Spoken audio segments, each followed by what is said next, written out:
How's everybody doing? I'm Cadet William Farkas, 1st Squad, 2nd Platoon, Bravo Company 520 Infantry, and I'm going to be doing today's squad ambush brief.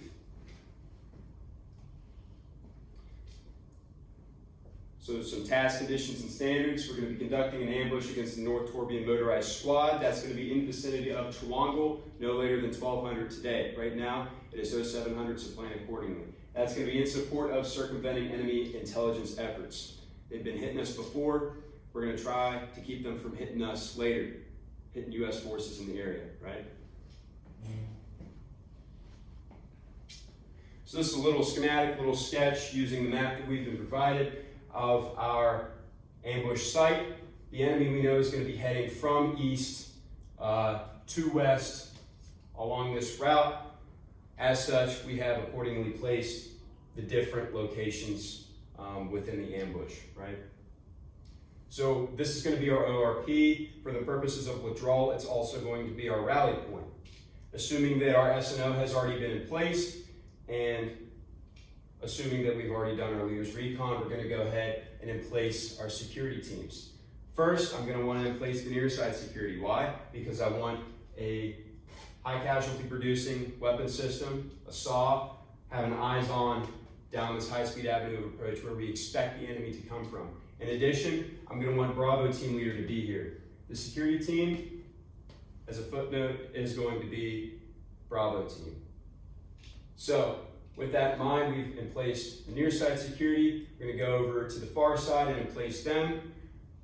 Once that's concluded, I'm going to go ahead and head back to the ORP. Once I'm at the ORP, I'm then going to move forward with in placing the support by fire.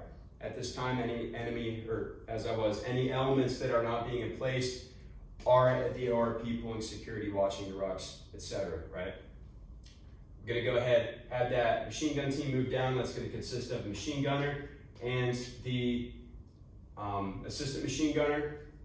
Once they're in place, they're good to go. They got their tripod set up. They got their links on. I'm going to go ahead, pick up, move back to the ORP, and come back down with the remaining assault team element.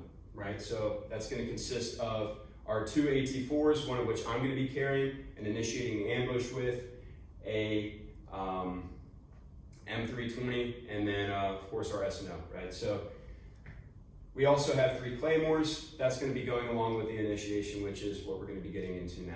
So the enemy's coming up, right? We know that our near side security is going to be seeing them first. As soon as they see them, I'm going to want radio confirmation, having them radio up, say, hey, I got eyes on the enemy. They're coming along that route.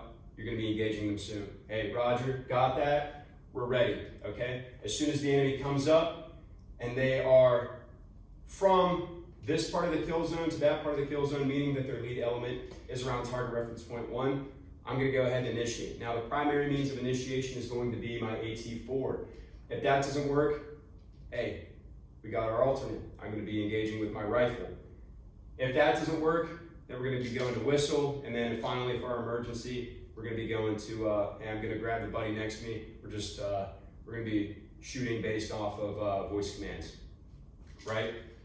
But hopefully that doesn't happen.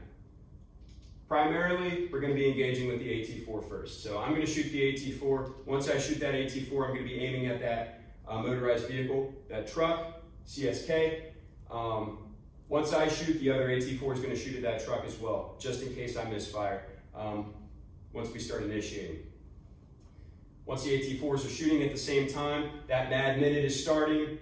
These 3 Claymores are going off, attached to different elements of the assault team. And then also at the same time, our machine gun team is going to initiate. At this time, our security teams are standing by. Our machine gun team, they're going to be targeting target reference point 1 first, and then as the mad minute's concluding up, they're going to be shifting through per the command of the assistant machine gunner from target reference point 1 to target reference point 2.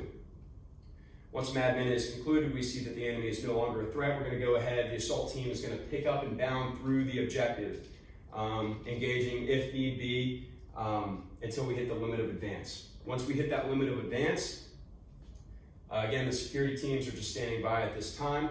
We're going to go ahead, the assault team is going to conduct EPW, aid and litter, and then demo. making sure that we take care of all that. The assault team, we're going to start with the withdrawal, okay? So the withdrawal plan is going to be red, white, and blue. On red, the assault team is going to pick up and move to the rally point, which is what was before the ORP. Once the assault team is safe and sound in the ORP, during that red and white plan, during that red plan, I must make a note, the machine gun team should be at that time moving from tripod to bipod and cutting off the links so that they have greater mobility and not trying to do that once I call white.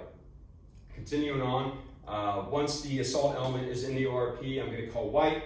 The machine gun team, the MG and the AG, they're going to go ahead and pick up and move back to the ORP themselves. Once they're in the ORP, Point Security doing all right, I'm going to go ahead and I'm going to have the security teams pick up and move to the ORP, okay?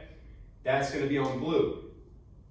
Once everybody is safe and sound back in the ORP, going to make sure we have full accountability of everybody. All of our guys that got into the ambush, we're going to be making sure that they got out, got back to the rally point safe. That should be it for the ambush. Pending any questions, this concludes my brief. Thank you.